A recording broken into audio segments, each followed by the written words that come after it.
সূৰুযমুখীৰ আজিৰ খণ্ডত কি হ'ব সেয়া মই ক'বলৈ ওলাইছোঁ। মিছা কথা বেছিদিন লুকাই নাথাকে। প্ৰত্যেকটো সঁচা কথাই এদিন নহয় এদিন সময়ত ওলাবই। শেখৰৰ ক্ষেত্ৰতো তেনেকৈ হ'ব। আজিৰ খণ্ডত আপোনালোকে দেখা পাব শেখৰৰ যিটো আচল ৰূপ সেইটো ফাদিল হ'ব। নমস্কাৰ, স্বাগতম জনাইছোঁ আপোনাক মোৰ চেনেললৈ। জনপ্ৰিয় ধাৰাবাহিক সূৰুযমুখীত যোৱা খণ্ডত আমি দেখিছিলোঁ যে পৰীৰ বিয়া হ'ল, পৰীৰ শান্তি আকৌ ঘূৰি আহিছে। আৰু আজিৰ খণ্ডত এটা খুব ইণ্টাৰেষ্টিং কথা হ'ব যে সোণৰ দেউতাকে গম পাব যে সিহঁতৰ ঘৰটো যে বন্ধকীত ৰাখিছে।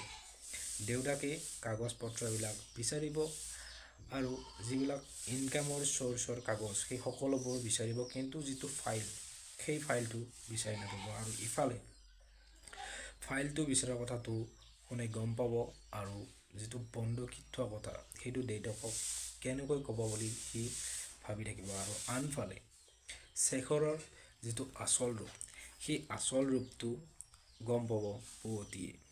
অমৰে লৈ যাব পুৱতিক যেতিয়া শেখৰে আন এজন ছোৱালীৰ লগত কথা পাতি থাকে। আৰু সঁচা কথা যে মিছা কথা বেছিদিন লুকাই নাথাকে, এদিন নহয় এদিন ফাদিল হ'বই।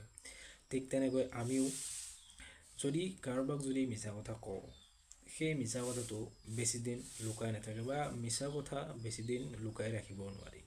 যে এটা মিছা কথা ক'বৰ বাবে বহুকেইটা মিছা কথা ক'বলগীয়া হয়, আমি সেইটো সকলোৱে জানো। আৰু সূৰুযমুখী ধাৰাবাহিকখনতো ঠিক তেনেকৈ হ'ব।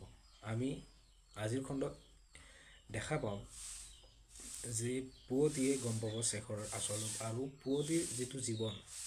যোৱা খণ্ডত আমি দেখিছিলোঁ যে ককায়েকে পুৱতিক গালি পাৰিছিল শেখৰৰ লগত থকা কথাটোক লৈ, আৰু পুৱতিয়ে বুজি পাব যে ককায়েকে তাইক কিয় গালি পাৰিছিল। আৰু এইটো কথা আমি শিকিবলগীয়া যে ঘৰৰ মানুহে যদি আমাক কিবা কামৰ পৰা আমাক যদি বাধা দিয়ে বা কৰিবৰ কাৰণে যদি মানা কৰে, তেতিয়াহ'লে ঘৰৰ মানুহৰ কথা শুনিব লাগে। হয়, আৰু এই চিৰিয়েলৰ যোগেদি আমাক এই সকলোবিলাক কথাই আমাক জানিবলৈ দিছে। আৰু সূৰুযমুখী ধাৰাবাহিকখনৰ যিকেইটা চিন বা যিকেইটা কেৰেক্টাৰ, সেইকেইটা কেৰেক্টাৰে এটা এটা আমাক লেচন দি আছে। যদি আমি সকলোৰে ফালৰ পৰা যদি চাব যাওঁ তেতিয়াহ'লে গোটেইকেইটা একো একোটা লেচন হয়। পৰীৰ যিটো জীৱন সেই জীৱনটো আটাইতকৈ ডাঙৰ লেচন, কাৰণ পৰীৰ যিটো জীৱন হাজবেণ্ড মৰি গ'ল, তাৰপিছত আকৌ তাই বিয়া হ'ব লাগিছিল, কিন্তু যিটো নিজৰ কথা ভাবি নহ'ব বুলি ভাবিছিল, কিন্তু দেউতাকৰ কথা ভাবি বা দেউতাকৰ কথা শুনি তাই আকৌ হ'ম বুলি ভাবিলে। আজিৰ খণ্ডটো খুব ইণ্টাৰেষ্টিং হ'ব। শেখৰ, পুৱতি আৰু অমৰৰ যিটো চিন সেইটো চাবলগীয়া হ'ব। শেখৰে আন এজন ছোৱালীৰ লগত কথা পাতি থাকিব আৰু সেইখিনি সময়তে পুৱতি গৈ পাব আৰু খুব জোৰেৰে শেখৰক চিঞৰি উঠিব। আৰু শেখৰে হতবাক হৈ উঠিব যে পুৱতি তাত ক'ৰ পৰা আহিল।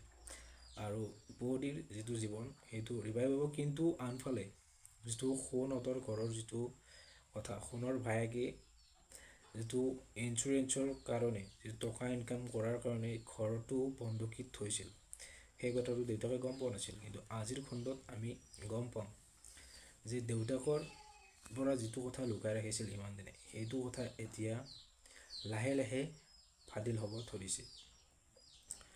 তো ঠিক তেনেকৈ মিছা কথা যি মিছা কথাই নহওক, সেই মিছা কথা সদায় ফাদিল হ'বই।